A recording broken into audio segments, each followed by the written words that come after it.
Hey pals, welcome to Frame and Fiber. My name is Paige Miller and I'm so glad you're here. So in this video, you'll be seeing lots of garden content, which is very heavily chicken centric because I just got baby chicks back in April. I've had them for about a month, and in this video, there's just snippets of them as they've been growing. So you'll see them at the very beginning when they can fit in the palm of your hand to where they are now, which is about the size of a blackbird. Not as big, maybe like a blue jay.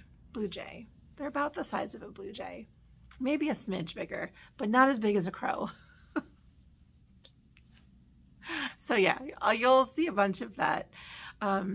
There will also be some crochet content, weaving, and some picture framing, or let's just say picture framing studio update. So let's jump into it, and I will catch you back here at some point. So these sweet girls came home a few weeks ago. They were hatched on April 5th by my friend Greg. Because he is hatching his own chickens, these are not gendered or sexed chickens, so we do not know how many hens and roosters we'll end up with. This video here that you're seeing is the first day that they came home. They look so different now compared to what you're seeing here, and I'm sure I'll show you some more video just so you can see how quickly they grow. But yeah, we're not sure whether they are hens or roosters. We'll know in about, I don't know, in about another few weeks. And Miller and I have discussed it, and we think if we have roosters, we're going to raise them for meat chickens. So I'll keep you posted on that. We want to see if we're able to raise our own meat birds. Stay tuned. For now, it's super fun to have them here.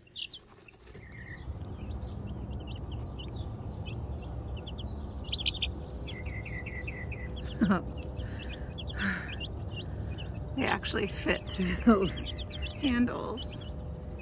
I have an escapee. The good thing about chickens is they escape, but then they need to be with the flock, so they don't actually get lost or run away. The downside is predators would chomp them, so that's why you really want to keep them contained. All right, so I need to put some rocks in front of the handles. This little space right here is where she escaped, the little punk.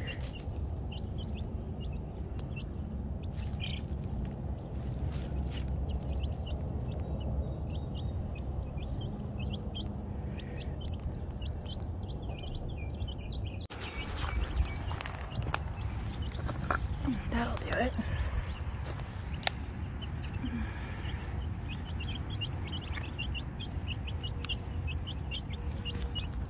There's one.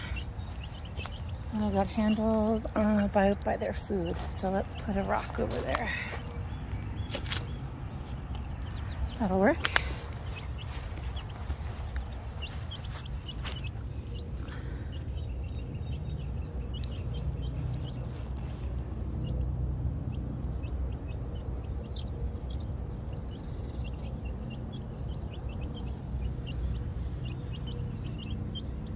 All right, so that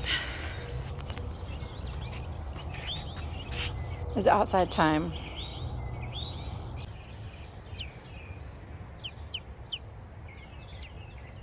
Chicks. Today's weather is going to be blue, endless blue skies, and in the upper 80s. Today is April 12th. It's crazy. So baby chickens get to have a full day outside. Do you like my rigged system? So there's all kinds of contraptions you can buy to raise chickens. Chickens grow so quickly that buying those things just doesn't make sense if you're only going to have a few chickens at a time. We have 5 chickens, full-grown chickens, in that run right there. And we're adding 5 more to the flock. Those girls are 3.5 years old, 3 years old. So who knows how much longer they'll be around, 6 years maybe? So we're not going to be, you know, raising chickens from egg, from baby chick, more than every few years. So I am using contraptions that I have laying around because they won't fit in this, what you just saw. These crates are vegetable crates. I think bok choy came in them. These crates are from the Asian food store by my house. They're really cool because they're hinged and the walls break down. So that's how I was able to put 2 end to end so the chickens have plenty of space to romp around. But I use these crates to move things around the yard. I've stored potatoes in them, so they're multifunctional. And they're great for chickens to have outside time while they're still small. So that's why I'm using that. You will have seen, or maybe I'm showing you, that I had to sit out here with them just to make sure that they wouldn't escape, because chickens are escape artists. And they fit through the handles of these crates, which I think is so cute. Next week, they won't fit through those handles. They grow so quickly. So I just put rocks in front of, and big like river rocks in front of those openings. And I built up the sides with wood chips, so they're pretty secure in there.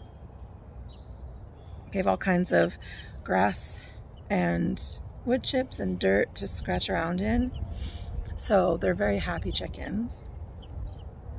I have them in pretty close proximity to my hens, who are like, they don't care that there are baby chicks here, which is a bummer, because if I had had a broody chicken, I could have shoved baby chicks under her and I wouldn't even have to do any of the brooding. She would be doing it. What else can I tell you about the girls? That's it. Miller and I were originally thinking of getting pullets, which are teenage chickens. Pullets are chickens that, I just said teenage. They are fully feathered, which means they have all of their adult feathers, which means they are able to keep their warmth in. So once they're fully feathered, they can hit the road from being under a brooder in either your home, which I don't have them in the house, I have them in my shed, to living outdoors. It'll be warm enough by the time they're fully feathered. It'll be Memorial Day-ish, maybe a little bit before that. So they'll be able to head out there. And then they're gonna live in this run with the big girls, but they're going to be separated by a fence until these girls are fully grown. So that way my other girls can't bully them too badly. So, and that way too, they can really get close to each other and get to know each other. So that's what we're up to.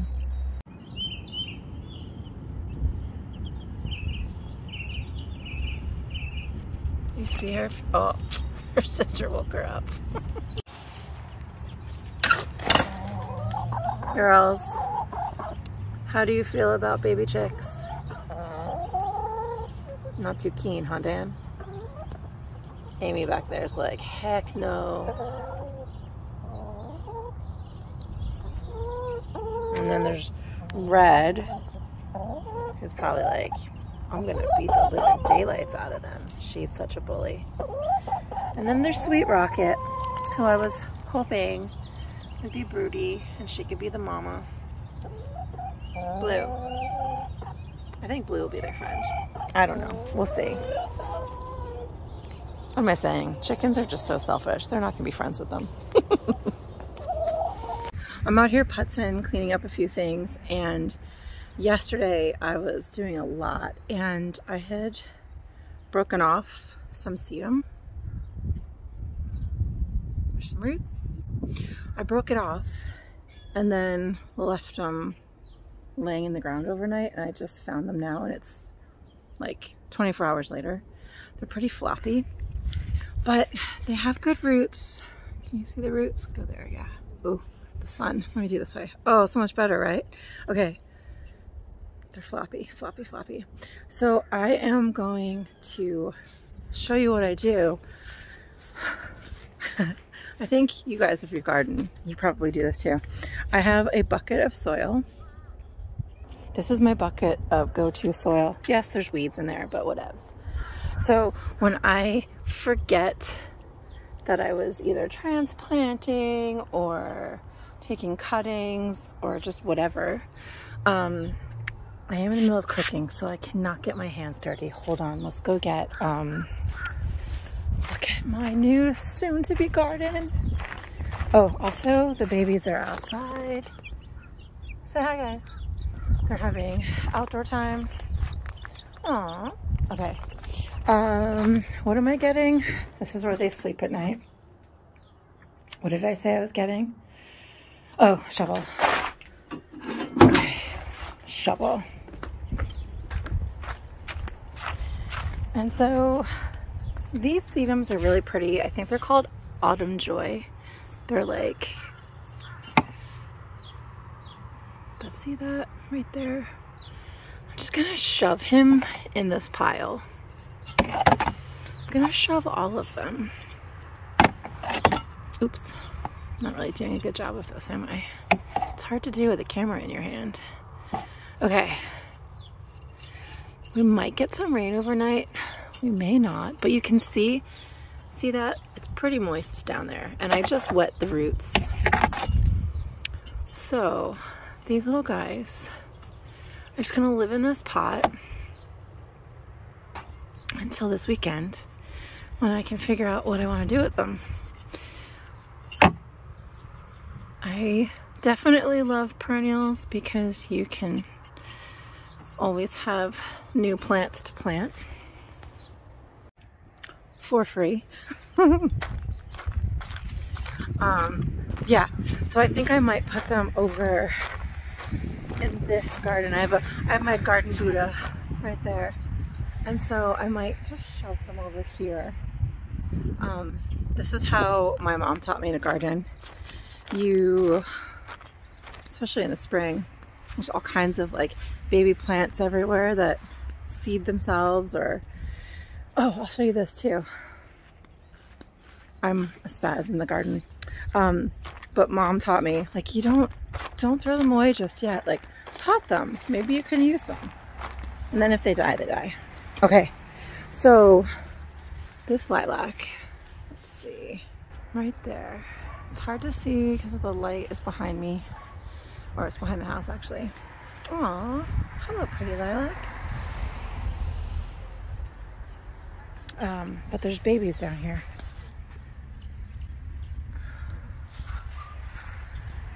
So those babies will make it into a pot as well, because that lilac might have to be chopped down because Miller wants to put a fence there, and this might be a battle. He might win this battle because he's the one putting the fence up. So I might lose that lilac, but at least I'll have babies from that lilac, so I won't lose it entirely. Okay, I think I'm gonna go back in. This was just an impromptu grab your phone and show you guys how to quickly pot up a sedum, and then it's not as intimidating as you might think. Just shove it in the soil. Also, can I show you one more thing before I go in? Oh my word. Ranunculus. Hello. Gorgeous. Right? So about a week after I took the video of the outdoor run with the crates, the girls graduated to this one. They were now big enough where they wouldn't fit through these holes of this fence, which is why I didn't use it in the first place. This is part of our free range system that we use for our bigger chickens. It attaches an outdoor run to their permanent run so that they can come and go as they please. They can get to the coop to lay eggs, to get to their food, to their water, and then they can get out here to free range. And there they are. These chickens have the life. Pals, pals, pals. I'm so excited. Okay, they have come up. I was having such a struggle with bringing my ground cherries to life this year. I have no idea why. You can see I'm struggling with some mold, and I think that's one because, not mold, what is that called? It's not mold, it's algae. Because I'm overwatering, and anyway, I've stopped overwatering, but the algae's still there. But I just want to point it out, like, this is what happens when you overwater, and it's not too detrimental. It could be if you suffocate your plant roots, but these little guys are good. So back to the ground cherries. Look, they're here. I think I kept them too dry, which is funny because I'm overwatering, and I think I didn't have them on the heat mat. So these little ground cherries are about 5 weeks behind my peppers and my tomatillos and my tomatoes, but they're pretty prolific, and it's okay for me if I end up getting a harvest later in the season, because I did a lot this year with freezing a lot of my harvest, and the ground cherries froze exceptionally well, and I was able to use them all winter long in my baking and making jams. So, woohoo! I just had to share. I'm so excited. Okay, bye. So as you can see, this is a mishmash video of all kinds of things happening around here.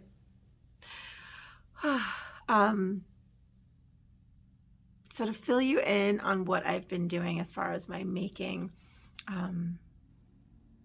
Knitting and I are on a bit of a break. We're just not on the same page right now. We decided it would be best if we just took a break. So I decided to pick up my crochet hook, which is my first love and which has been neglected. I have a ton of scraps, and I'm sure you can all relate to the tons of scraps. So I keep my scraps organized by weight. And I decided to take my worsted, my DK, and some of my plumpier sport and do a crochet striped blanket. I'm trying to keep it random. Oh, I wanted to show you my scraps. So these are the scraps that I'm using. Lots of scraps.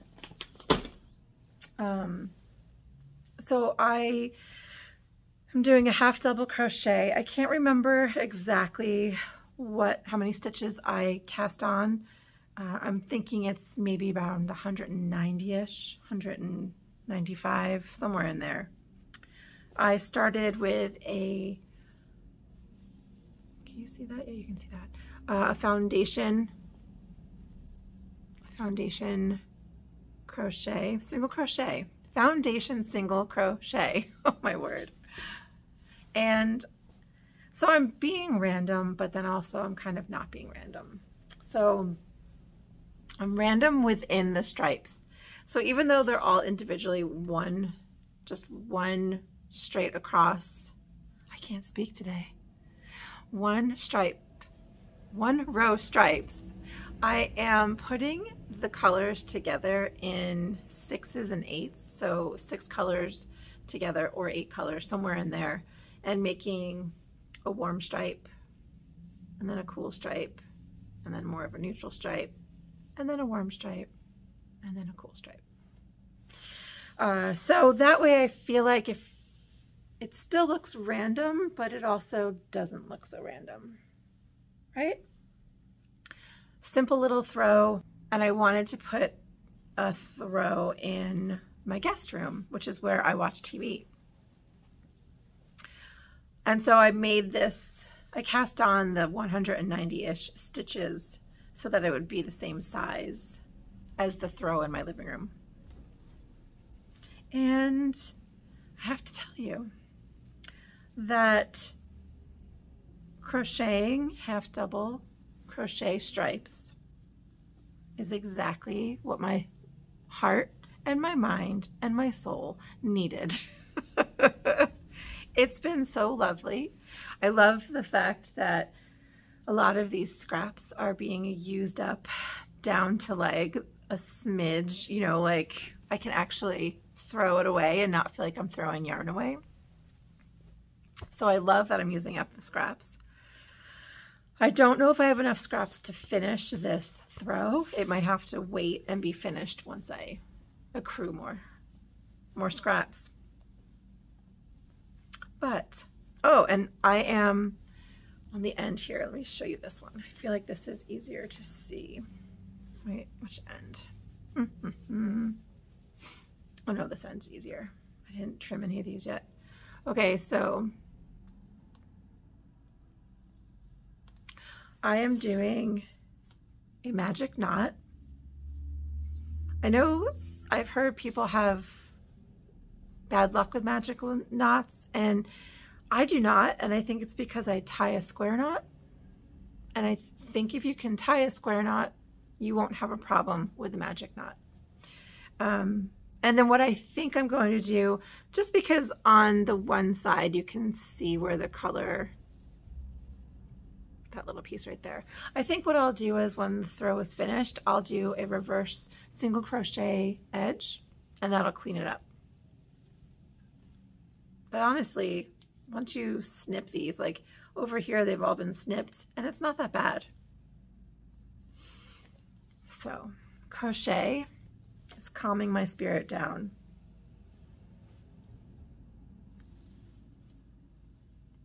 So I've been binge watching Frasier for the 15,000th time in my life. I get in from the garden in the evening, I take my shower, I grab either a big cup of water or a seltzer, go into my guest room, flip on the telly, put on my Frasier, and crochet. It's been heavenly. Heavenly. What about you, friends? Are you doing anything right now that is like just so good for your heart? Did you have to break up with any of your crafts? Or at least go on a break? I'm on a break from my knitting because of my the linen tank that I was working on. I don't know what my issue is with that little thing, but I ripped it back out the second, not the whole way. I ripped out like just the hem because I decided I wanted to add length. And the reason why I was adding length was because it fits me. And I feel like if I were not someone who was self-conscious of my chest, I would be fine with it. Like it would look fine on anyone. It looks fine on me. It's just that I don't wear things that form-fitted. And so I was going to rip it back to the short rows where I did the short rows for the bust darts. And I was like, you know what? I don't feel like ripping out 12 inches of knitting. So I ripped out the binding and the ribbing. And I'm going to, I have one ball of the linen left, and I'm going to use that and make it longer. I added like not a few inches. I added maybe an inch of positive ease, like slowly over it to kind of get over the hips a little bit looser. And we'll see. I haven't blocked it yet. It's linen. It will definitely loosen it up, so it might be fine. But I needed to step away from that project. It also is one of those things where, you know, this is where being a monogamous knitter can be hard, right? Because I don't have any other knitting projects. I mean, I do have socks that I could pick up, and I do have a shawl, so I guess I'm not being monogamous. But I was only working on the tank top for quite some time, and it was the only thing I wanted to work on. And so it just made me frustrated with knitting altogether, and there wasn't a project that I could pick up and feel, you know, that I was comfortably and happily making. So that's why we took a break, and that's why I am hanging out with my good sweet friend Crochet.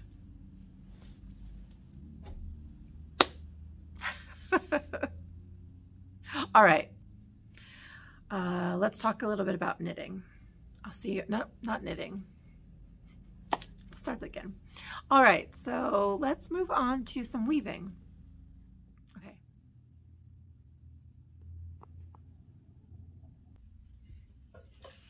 Hey pals. How are you? So I'm working on a piece that I didn't think was going to be a piece. This is not the warp from last video. This is a warp that I never showed you this piece. And it's because I didn't think I was going to end up using it. I thought it was just a practice piece or just a fail. But I hung it on the wall in my studio. I just took thumbtacks and tacked it onto the wall and just lived with it for a little while. I thought, well, we'll figure it out. Maybe it'll be something, maybe it won't. I am weaving in all of my ends, and I'm going to mount it onto that frame, or that stretcher bar. My dear friend Ann Choi and I were talking the other day, and she is teaching at MAFA in June, the Mid-Atlantic Fiber Arts Conference. And they are putting on or hosting an art exhibit, a fiber art exhibit. And Anne says to me, I think you should put one of your pieces in. Or try to. They only take 25 pieces, so we'll see. I may not even get into the show. But at first I was like, I don't think so. They're all real weavers. And I'm making art by weaving, but I wouldn't necessarily say I'm a weaver. You know what I mean? But then the more I thought about it, and the more Anne, she did not argue, but she laid down a case for the reasons why I should. And some of her points were pretty valid. I won't go into them now, but so I said, okay, I think I'll do it. Well, the two pieces that I would want to enter are too big. I went onto their website and read the prerequisites, and one of the rules is it can't be bigger than 24 by 30, which actually isn't that big. But my pieces that I have hanging right now that I love, that I would love to show off in the show, are too big. So anyway, I revisited this piece, and then today my friend Tracy, hi Tracy if you're watching, she just left. We had ice cream for lunch today. We were looking at this piece because I took it off my wall at my home studio and brought it in. I was like, let's see if I can make this work, because as I've lived with it on the wall in the studio, there have been a couple times where I've looked at it and thought, if I just stitch this piece there, or if I cut off this part, right? So I'm putting this one back on the table. And like I said, I'm weaving in my ends. and I will stretch it onto its stretcher bar. And then it'll come home with me and I will add some stitching. I think I wanted to do some sashiko inspired stitching. Let me finish weaving in because I only have a few more ends to weave in. And then I will flip the camera and show you the front and see what you think.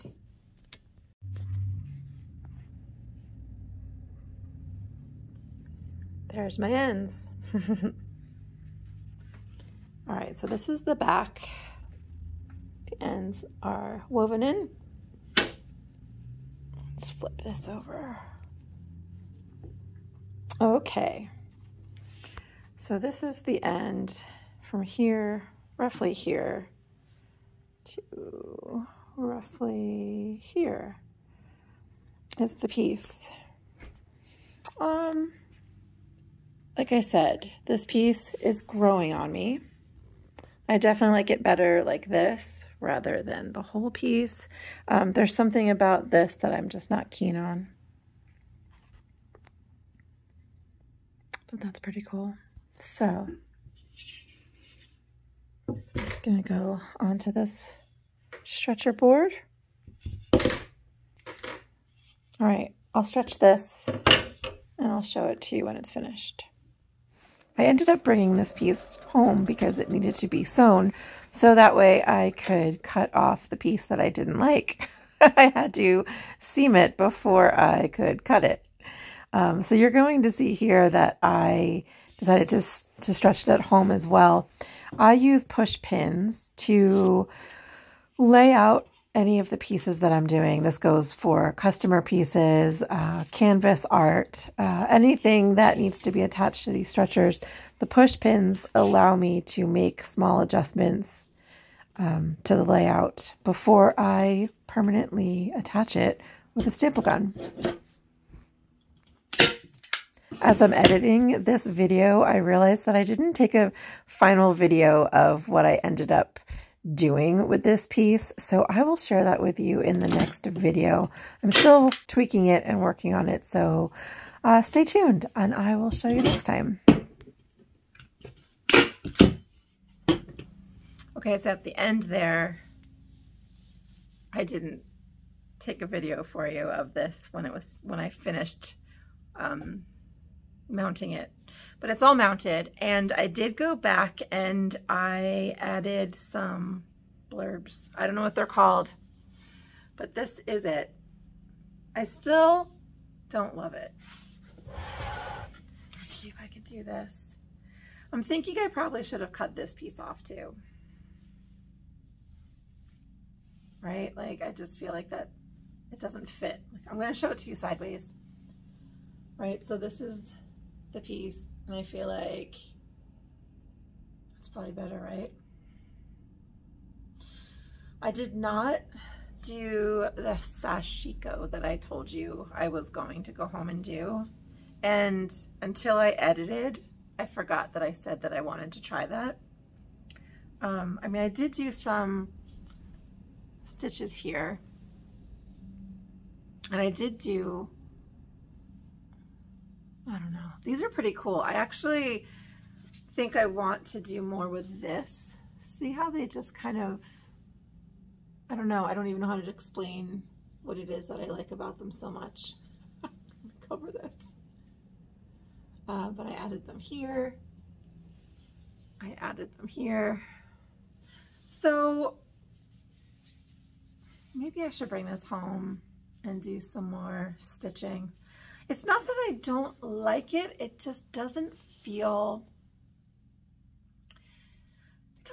finished, but it just doesn't feel right. This might be part of it. And maybe if I do some stitching, I could do some sashiko, maybe just over in the corner. I have no idea. I have no idea. So I haven't entered this into the, I haven't entered it yet. I haven't filled out my application, and today is May 9th and May 15th is the deadline. So then I was thinking, I have these other pieces, which, do you want to see them? Maybe, will you see this before the 15th? The 15th is in 6 days. Well, even if, I mean, I would love to know your opinions either way. All of these pieces I like. I do not hate any of these pieces. It's just that the one that I want to enter is too big, and because of that, like, little bit of like, it's like niggling at me, and so I just need to let it go. Okay, let me show you the ones that I'm thinking about and see what you think. I feel like you've seen all of these, but hold on. Alrighty. So this one I can fit into the show, because remember I said that it had to be less than 24 by 30. So that's the one that I want to put in. This one I could put in. It's not my favorite either. I like it. I could take one of these, but I really don't like them by themselves. It has to be the three together, and well, that's too big. All right, so that one.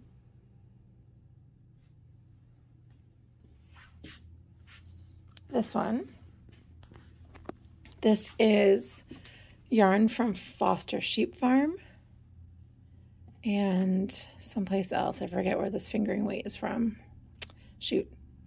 And then this is cordage that I made out of dandelion. No, not dandelion, daffodil. And then this one's too big by 4 inches. Because that would be number 2, but I can't. Why am I showing you those? Okay. Then there's this one, and that is irises from my yard. And then there's this one, and this is irises and I keep saying dandelion. I didn't use any dandelions. These are all daffodils and irises. And again, Foster Sheep Farm in there. So yeah, so we've got 1, 2,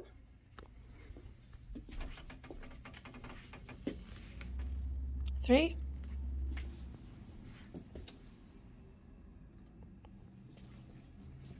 4, and then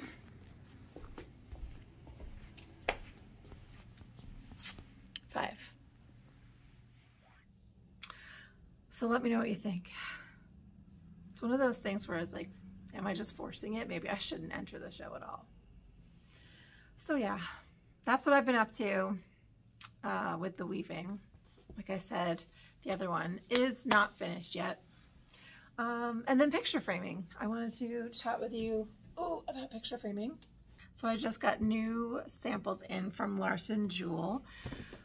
They're very lovely. They're very just plain and sleek. It seems like we've been in this trend for the past 10 years where people are like just continually stepping away from opulent frames, ornate frames, and using very basic. 10 years ago, 15 years ago, those frames were very rustic. And now they're still simple, and they're still, I don't want to say the word basic because they're not basic. They're lovely hardwoods or stains. They're beautiful, but they're finished and they're not rustic. They're just understated and simple. So, like 10 years ago, it was this. And now it's like that kind of a finish, which people still use, but now we're going to a plain finish. So yeah. Anyway, like this frame that I'm going to show you kind of bridges that gap, and to me is like, this is one of my most favorite frames. But Sharon from Knit Style, oh no, on YouTube, Sampler Style YouTube channel.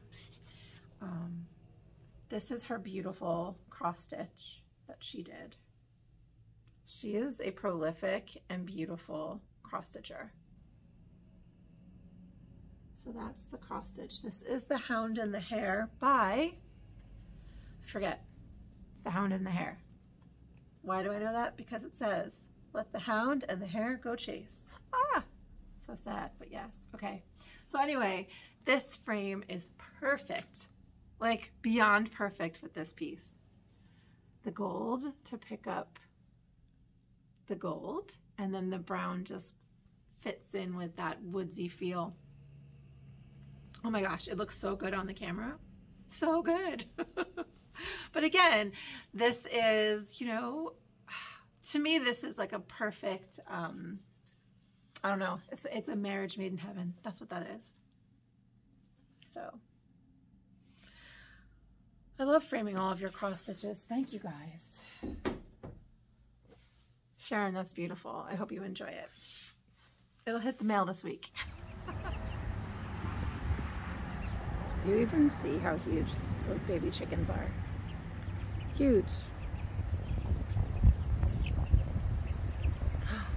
Squirrel, are you gonna get there?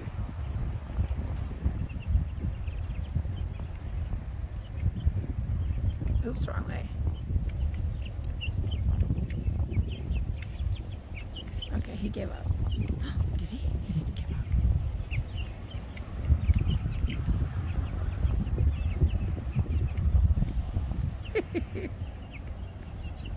First, I'll do a video of you and that cat together.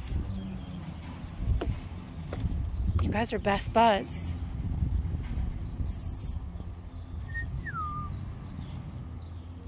Okay.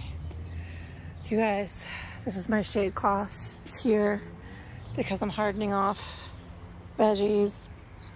Green stalks shouldn't be under it, but whatevs. Look, oregano. It's already time for me to start dehydrating. Okay, and then we've got, aw, rats. All 5 of them were sitting there, now just 3 of them. Look at the girls. Chickies?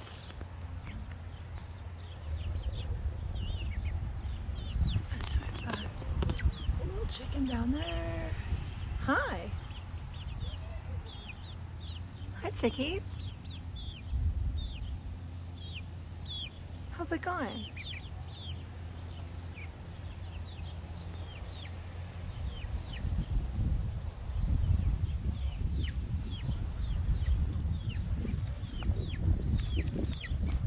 Well, you can jump up.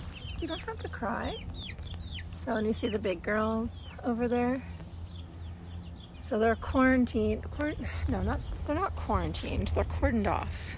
So I've got that fence blocking the big girls from the little girls.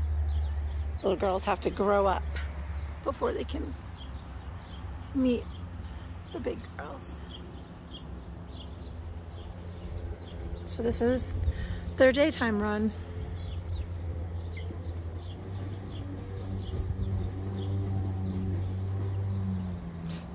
Silly goose. I mean silly chicken.